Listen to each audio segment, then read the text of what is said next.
I've got a question for you. What is your number one slow burn game? This is what we're going to be discussing on this video. This video is brought to you by Fallen Dominion Studios. Check out their website at fallendominionstudios.com.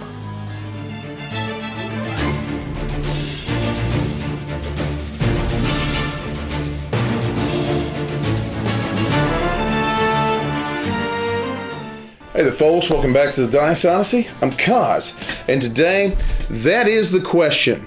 What's going to be your number one slow burn game? What I mean by that is, what is the game that has taken you many plays to actually begin liking? Now, I know some of you would probably be saying, well, after the first game or so, if I didn't like it, I'm not playing it again. And while that's a valid argument, there are some of you that have played a game, you didn't necessarily care for it that much, but there was something to it that kept drawing you back to it, right? For me, that game is Scythe, okay? If you couldn't tell by the box just sitting there, I was kind of broadcasting it, but that's my question for you. For me, this game, when I first played it, I was not a massive fan of it. I just wasn't. When I first heard of Scythe, like pretty much everybody else in the board gaming industry, I was very excited about it. It looked really interesting. The artwork, obviously, is what drew everybody into it to begin with. When Jamie Stegmaier started showing off all that artwork, everybody just did a massive gasp in the internet world, right? Every single person was just like, whoa, that's amazing. And so, of course, tensions were high. How can we get this game? When is it going to go on Kickstarter? So on and so forth. And of course, when it dropped, everybody was like, oh, wow, this game looks awesome. But when it came down to it, the expectations of many, and I've talked to so many people online who have said this, we went into it thinking this is going to be an awesome battle simulation of some sort. You know, whatever you thought, a lot of people just didn't think that it was going to be the game it ended up being. But I'm going into it thinking, I've got mechs. I'm going to go into battle and I'm going to destroy everybody. I'm going to chuck dice and I'm going to blah, blah, blah, blah. And what I got was, it doesn't have a lot of war in it. They just had a war. They had a great war. So nobody's really pining for war right now. They're trying to rebuild their homelands, and it's a Cold War. And you might have possibly 2 skirmishes a game. I came away not liking the battle system. Granted, the first time you play, it's a bit complicated. You're trying to catch on, you know, and by the end of the game, you may have gotten some of the mechanics pretty down pat. By the end of game 1, I was just not liking it. I would have ranked this about a 5. Beyond the production quality, which is absolutely gorgeous, I don't know what it was. It didn't grasp me the way I thought it was going to grasp me. And I think really it was a letdown. It was a letdown, and it wasn't because it was necessarily badly designed. It was my expectations of it. It wasn't until about game 3, maybe 4, but I think it was around 3, that this game started opening up in ways I was not expecting. My mind was just shattered and blown at how cool this game started opening up to me. I mean, from how all the mechanics seamlessly work together, the fact that you're going in and you have all these areas from tundra to farms to, mining areas and villages, and you're trying to get resources from each one to power basically your suit of armor and everything else that you're doing, right?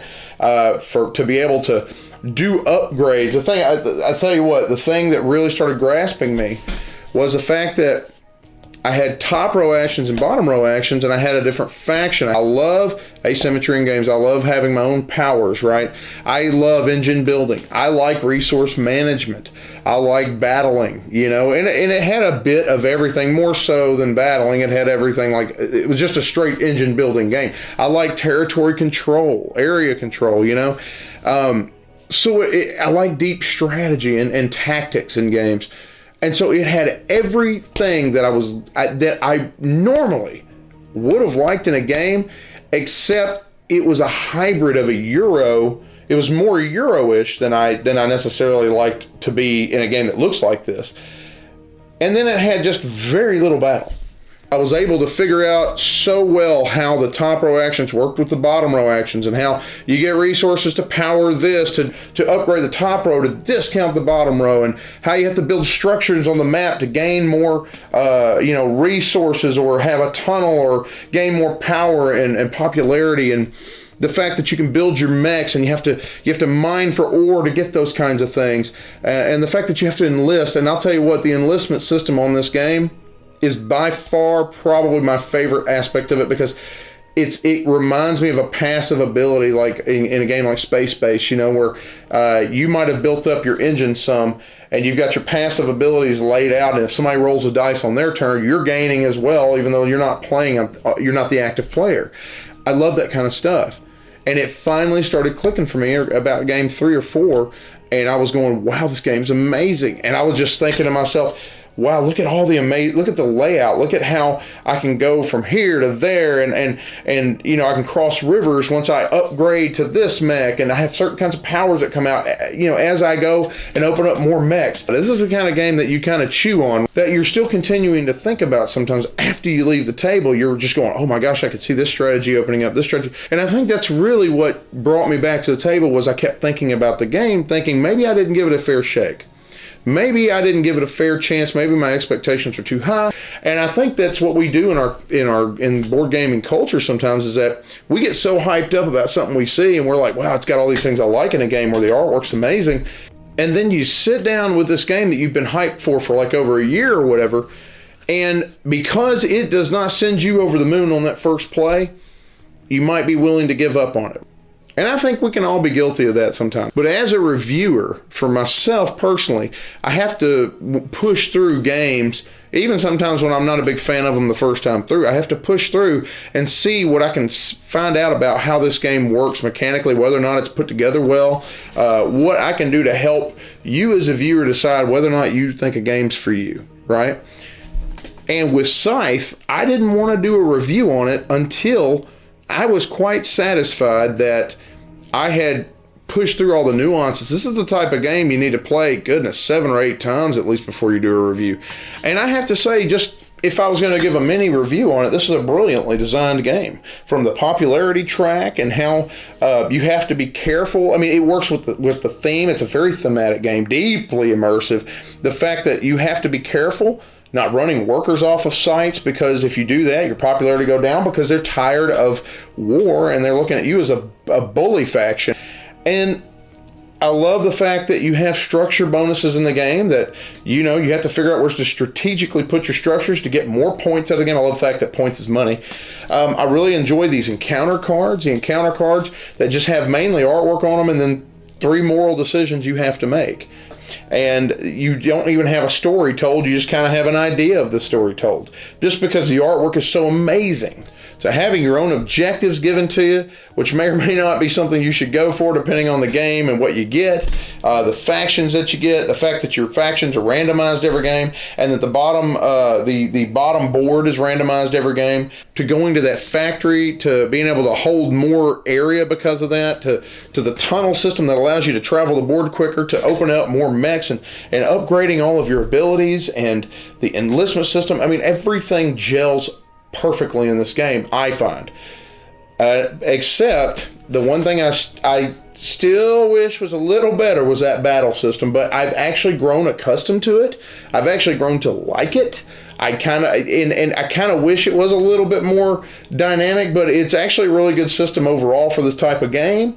And it's funny, I wanted the mechs to be much more of an imposing presence that they were, but they really are more of a deterrent more than anything else. And again, it works with that Cold War theme.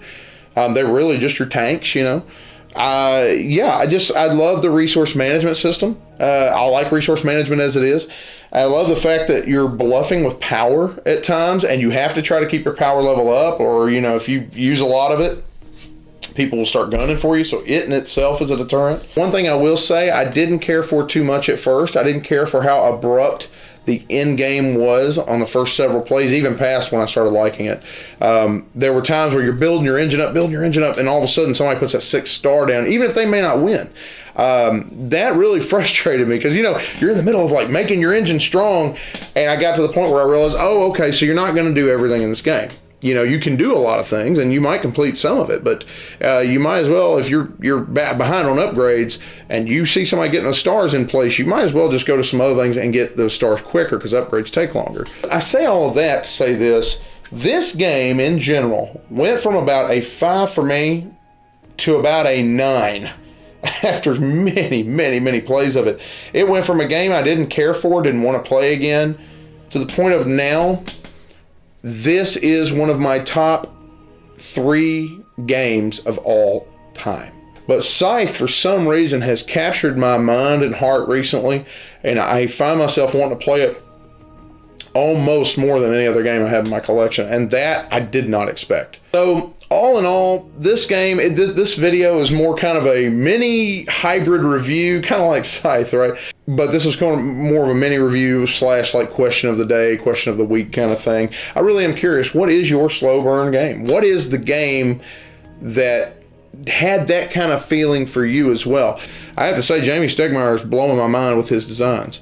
The more I'm delving deeper into them, the more I see the genius behind a lot of it, you know. I know this is a little bit of a different video than I normally do for y'all, the reviews and the other things that we do, but this was a question on my mind recently as I'd noticed that Scythe was coming out a lot more, and it was a game I was really wanting to play a lot more than some of the other ones I have on my shelf, and I couldn't believe that. And I've asked it on social media, a lot of people have responded, and I'm just kind of curious what my viewers think. Anyway, love y'all, appreciate you, thank you so much for watching. You have a blessed day, and game away.